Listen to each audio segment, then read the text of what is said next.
बिस्मिल्लाहिर्रहमानिर्रहीम। अस्सलाम वालेकुम क्लास 10 के स्टूडेंट, कैसे हैं आप सब लोग। उम्मीद है आपका फिर इंग्लिश का पेपर बहुत अच्छा हुआ होगा। आप सब लोग पेपर करके एंजॉय किया होगा। तो जैसे आपको पता था आज पहला पेपर है इंग्लिश का। तो नेक्स्ट पेपर आपका फ़िज़िक्स का है। तो आपको 3 पेपर मिलेंगे। ये पहला पेपर है फ़िज़िक्स का। और अगर कोई बच्चा तीनों पेपर करता है तो फिर उसके बहुत अच्छे नंबर आने का चांस है जी। तो इसलिए आपने इन पेपर को आपने जो अभी मैं अपलोड करने वाला हूँ पेपर, इसको आपने आज शाम तक ही कर लेना है, सोने से पहले तक। सुबह 8 बजे या 8 बजे से पहले भी आपको पेपर मिलेगा, फिर पिछले टाइम कल मिलेगा। तो 3 पेपर आपने अच्छे तरीके से करने हैं ताकि आपका कोई क्वेश्चन रह ना जाए।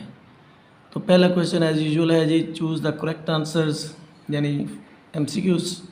तो पहला MCQs है, if the turn ratio of transformer is 10 then. तो इनमें से कौन सा ऑप्शन सही होगा। ये ऑप्शन ए में लिखा हुआ है VS is equal to VP multiply 10। B में लिखा हुआ है NS is equal to 10 multiply NP। और एक में लिखा हुआ है NS is equal to NP over 10। और लास्ट वाले में लिखा हुआ है IS is equal to 10 multiply IP। इन चारों में से कोई भी एक आपने सेलेक्ट कर लिया। आगे दूसरा है जी, speed of sound in solid is comparatively faster than. Comparatively आगे लिखा हुआ है comparatively than gases. Comparatively than gases. कितनी दफ़ा भाई गैसेस से जो ज़्यादा स्पीड से गुजरती है साउंड जो है, 8 टाइम्स, 2 टाइम्स, 15 टाइम्स या 5 टाइम्स। ये MCQ भी आपने अच्छे तरीके से करने हैं, सारे सही है। तीसरे MCQ में लिखा हुआ है कैपेसिटेंस इज़ डिफाइंड एज, यानी कैपेसिटेंस का फार्मूला क्या होता है। ऑप्शन ए में है V पर Q, बी में है QV, सी में है Q ओवर V और लास्ट वाले में है VC। तो जो आपको सही लगता है वो आपने लगाना है। नंबर 4 पे है ये, चार्ज ऑन अल्फा पार्टिकल्स इस। अल्फा पार्टिकल के ऊपर चार्ज क्या होता है, 4E, 3E, 2E या फिर इसके बाद एंड पे लिखा हुआ है, यानी इसके चारों ऑप्शन है। पहले सबसे क्या है 5E, 4E, 3E और 2E, सही है। आगे जो हमारा अगला MCQ है वो है 6 नंबर वाला, यानी 5वें नंबर वाला, टू मेक बर्गर अलार्म। तो हम लोग बर्गर अलार्म के लिए बनाने के लिए क्या यूज़ करते हैं, वो यूज़ ऑप्शन ए में है नॉट गेट, बी में है OR गेट, सी में है एंड गेट और डी में है नॉट गेट। तो आपने बताना है कि इनमें से कौन सा जो है वो सही है। आगे जो इसका 7वां MCQ है, व्हाट इज़ पावर मेटिंग। आगे लिखा हुआ है of a lamp, power making, अच्छा मेटिंग उसके साथ सही है, power mating of a lamp connected to के आगे लिखा हुआ है, इस तरह कर लेते हैं थोड़ा सा जी, कनेक्टेड टू ए के आगे लिखा हुआ है 12 volt source when it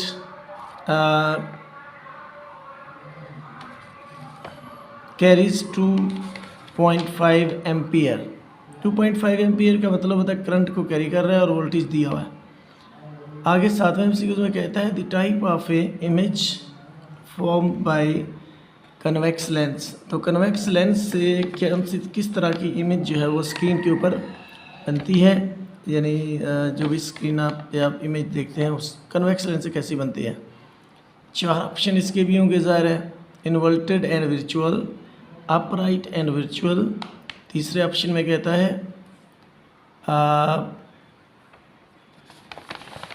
third वाले ऑप्शन में क्या कह रहा है जी भाई, सी ऑप्शन में कहता है inverted and real, upright and real. तो ये इसके ऑप्शन है जी। फिर कहता है 8वें पार्ट में if x is equal to a.p then x is 1 when. फिर आपने इसके ऑप्शन बताने हैं कि अगर ये A dot B is equal to 1 है, देन एक्स इज इक्वल 1, तो इसके कौन सा ऑप्शन सही होगा? ए और बी इज़ ज़ीरो, यानी ए और बी दोनों ज़ीरो हों, ए इज़ या फिर A is 1 B is zero, और सी ऑप्शन में है A is zero B is equal to 1, और डी ऑप्शन में क्या बोला उसने? ए बी दोनों जो है वो क्या होने चाहिए? Zero, A is 1 B is zero, D option में। बी में क्या, सी में कहता है बी इज़ ज़ीरो, ठीक है, तो ए जो है वो भी ज़ीरो है, या ये सही है। आगे हमारे पास जो इसका नवा एमसीक्यूज़ है नंबर 9 पे, वो है जी S unit of amplitude, centimetre, decimetre, metre या फिर किलोग्राम। तो आपने सही वाला एमसीक्यूज़ इसका बताना है जी। आगे कहता है the focal length related to curvature is, अगर उसका कर्वेचर के साथ क्या तल्लुक़ होता है फोकल लेंथ का?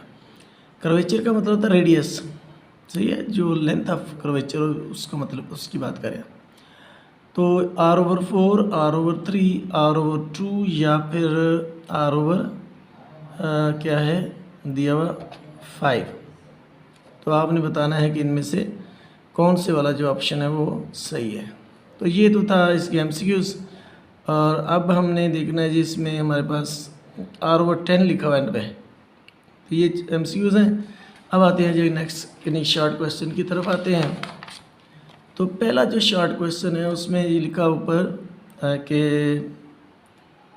बल्कि अभी तो 11 एमसीक्यू 10 एमसीक्यूज़ हुए हैं। 11 एमसीक्यूज़ में कहता है AC generator works on the principle of, आपने बताना है जी एसी जनरेटर में कौन सा वर्किंग प्रिंसिपल होता है? इलेक्ट्रोस्टैटिक इंडक्शन या इलेक्ट्रोमैग्नेटिक इंडक्शन, या फिर बोथ ए एंड बी, यानी ऑप्शन ए और ऑप्शन बी दोनों, या फिर नन ऑफ दीज। और लास्ट वाला जो एमसीक्यूज़ है उसमें कहता है the output of NAND gate is zero when, कहता है नंड गेट की आउटपुट ज़ीरो होगी सिर्फ कौन कौन सी कंडीशन में होगी, ये आपने बताना है। कहता है ए ज़ीरो हो, अगर बी ज़ीरो हो तो both of its inputs are zero. तो कहता है अगर ए बी दोनों ज़ीरो हो तो फिर तो इसकी दोनों जो इनपुट्स हैं वो ज़ीरो होंगी। बी में कहता है कि अगर ए ज़ीरो हो बी ज़ीरो हो तो any of the it's input zero, कहता है दो ज़रूरी नहीं दोनों हों, कोई भी एक हो सकती है। तीसरे ऑप्शन में कहता है कि तीसरे ऑप्शन में कहता है A1 B1 हो तो both of its inputs are 1, या डी वाले ऑप्शन में कहता है वो A is equal to 1 B is equal to 1 any of its output is 1। ये 12 एमसीक्यूज़ हैं। इसके बाद इसके जी शॉर्ट क्वेश्चन शुरू हो जाएंगे भी। कहता है क्वेश्चन नंबर 2 में अटेम्प्ट एनी 5 शॉर्ट क्वेश्चन, तो 8 क्वेश्चन होंगे, आपने नज़ारे उसमें से 5 करने हैं, और आपको पता ही है स्कीम के मुताबिक ये पेपर बना होगा, और उन्हीं चैप्टरों में से ये आया भी होगा, उसी तरह ये सवाल भी आए होंगे। कहता है differentiate between analogue and digital quantities, ये भी काफ़ी मशहूर क्वेश्चन है जी। इसका बी दूसरा है जी write a Boolean expression, Boolean expression लिखनी है जी of OR gate and its truth table. आपने OR गेट की जो है बुलियन एक्सप्रेशन लिखनी है, यानी जो क्वेश्चन होती है वो लिखनी है, और फिर इसका ट्रूथ टेबल बनाना है आपने। ये एक काम बस यही काम करना है। फिर आगे कहता है तीसरे जो इसका तीसरा सवाल है, कहता है define spring constant and also right it's formula. तो आपने इसका फार्मूला भी लिखना है और इसका आपने डेफिनेशन भी लिखनी है। चौथे पार्ट में कहता है ये differentiate between longitudinal and transverse waves. तो ये भी काफ़ी पॉपुलर क्वेश्चन है मेरे ख्याल में। और इसके बाद अगला इसका क्वेश्चन है what is meant bye simple pendulum. Simple pendulum की डेफिनेशन लिखनी है। अगर आपको फार्मूला आता है तो फार्मूला भी साथ लिख दें, ठीक है। आगे जी अगला क्वेश्चन नंबर 6 है define resolving power of a lens. Lens की जो रिजॉल्विंग पावर होती है उसकी डेफिनेशन लिखनी है आपने। सातवें पार्ट में कहता है what is meant by refraction of light, write down its laws. और इसके 2 लॉज हैं वो आपने साथ लिखने हैं इसके। अगले पार्ट में कहता है write down the names of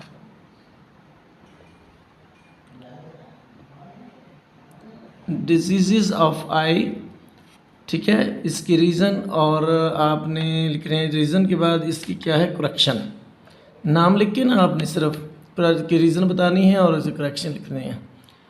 और इसके लास्ट ये तो हो गया इसका क्वेश्चन नंबर 2। क्वेश्चन नंबर 3 है अटेम्प्ट। इसमें भी आपने 5 शार्ट क्वेश्चन करने हैं। ये डिफरेंट ये अगले 3 चैप्टरों से हो गए, यानी कि स्कीम के मुताबिक।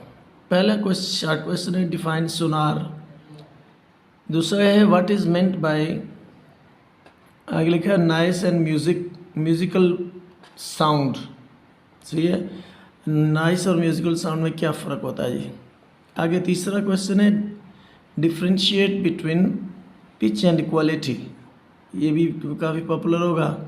चौथा पार्ट में कहता है differentiate, define capacitance, formula, SI unit, यानी तीनों चीज़ें इसकी आपने लिखनी होगी। कहता है write down different uses of capacitors. Capacitors के आपने यूजेस लिखने हैं जी मुख्तलिफ, यानी 4-5 तो लिखेंगे ना तभी आपका 2 नंबर का क्वेश्चन बनेगा। फिर कहता है छठे पार्ट में state Coulomb's law, right it's formula. तो आपने इसकी सिर्फ स्टेटमेंट लिख के ना, यानी इसकी डेफिनेशन लिख के, तो एंड पे जो फार्मूला है वो लिख देना है बस। और 7वें पार्ट में कहता है व्हाट इज़ रैम एंड रोम, ये चैप्टर 17 का है। फिर कहता है डिफाइन ईमेल। तो ईमेल आपने बताना है क्या चीज़ होती है जी। अगले क्वेश्चन में कहता है अटेम्प्ट एनी 5 क्वेश्चन आपने अटेम्प्ट करने हैं।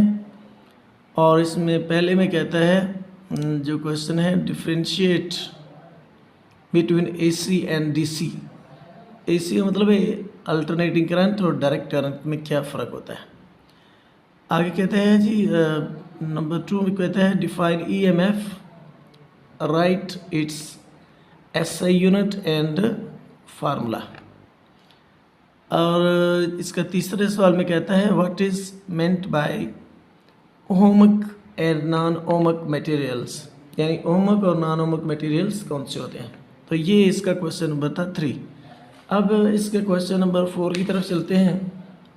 क्वेश्चन नंबर 4 ये है मेरे पास। क्वेश्चन नंबर 4 जी, पिक्चर को क्लियर आने में, उसके बाद पढ़ते हैं जी। हाँ अब आ गई। क्वेश्चन नंबर 4 जो है वो कहता है, आज भाई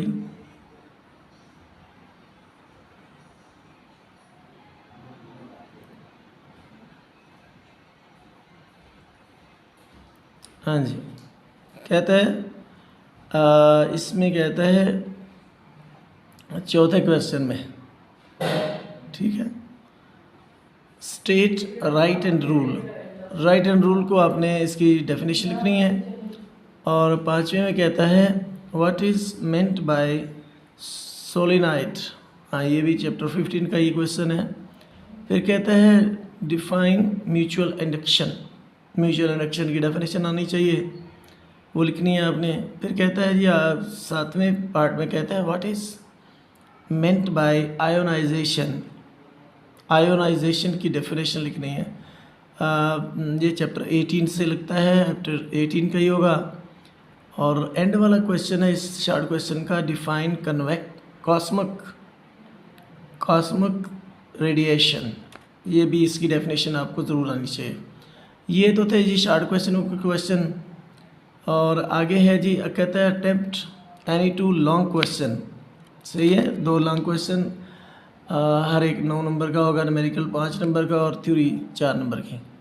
इसमें ई पार्ट में ना 2 पार्ट बने कि क्योंकि 3 चैप्टरों से आना है तो 2 पार्ट है। डिफाइन SHM यानी simple harmonic motion and prove that the motion of simple pendulum is SHM, यानी सिंपल पेंडुलम की मोशन जो होती है वो सिंपल हार्मोनिक मोशन होती है, ये आपने साबित करना है। और define CRO and explain it's components. ये दोनों जो है ना लॉन्ग क्वेश्चन आपने करने हैं। इसके बाद इसका न्यूमेरिकल इसके साथ अटैच है जो वो है वो आपने बी पार्ट इसका करना है। An object and its image in a concave mirror, say concave mirror R क्या लिखा हुआ है, of the same height yet inverted when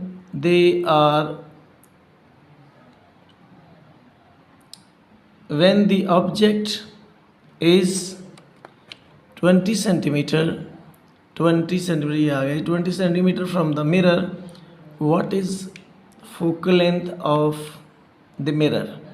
तो फोकल लेंथ हमने मालूम करनी है, चैप्टर 12 का ये न्यूमेरिकल है, पता नहीं कौन से नंबर वाले, जो आप देख लेना खुद ही। आगे क्वेश्चन नंबर 6 में कहता है define combination of series resistors. ये रजिस्टर्स की बात हो रही है भाई, ये कैपेसिटर्स की बात नहीं हो रही, और यहाँ पर आना चाहिए था कैपेसिटर्स। ठीक है, यहाँ पर आपने कैपेसिटर कर लेना है। ठीक है, ये इसका कॉम्बिनेशन उसके साथ नहीं है, रजिस्टर्स के साथ सीरीज कैपेसिटर्स, और उसके बाद लिखना है राइट डाउन इट्स कैरेक्टरिस्टिक्स। ये रजिस्टर नहीं लिखना आपने, यहाँ कैपेसिटर लिखना है जी। या इसके साथ एक दूसरा सवाल अटैच है, एक्सप्लेन कंपोनेंट्स ऑफ कंप्यूटर। क्या कंपोनेंट्स ऑफ कंप्यूटर जो है वो उसको आप करना है जिसके साथ। इसका जो बी पार्ट है वो कहता है इफ़ एट अनारकली बाज़ार Lahore intensity level of a sound is 80 dB। ठीक है जी, 80 dB आ गया जी। 80 dB what will be intensity of sound there। तो ये कहता है ये वहाँ पर इंटेंसिटी क्या होगी। सिर्फ साउंड इंटेंसिटी का मतलब होता है आई, आपने मालूम करना है। आगे जी लास्ट क्वेश्चन इस पेपर का है, define resistance, explain its factors affecting on it. ठीक है, ये काफ़ी पॉपुलर क्वेश्चन है, और इसके साथ और में लिखा हुआ है, यानी दूसरा अगर क्वेश्चन इसके साथ आप करेंगे तो आप कौन सा करेंगे, define tracer, right down it's uses in the field of medical. यानी ट्रेसर वाला सवाल इसके साथ, ये दोनों आपने लॉन्ग करने हैं इसके साथ। जबकि इनके साथ जो न्यूमेरिकल अटैच है वो ये है, a step down transformer has turn ratio बताई गई जी 100:1 एंड के बाद कहता है AC voltage of amplitude 170 volt is applied to the primary. ये प्राइमरी वोल्टेज दिया हुआ है। ठीक है, in primary is 1.0 milli ampere.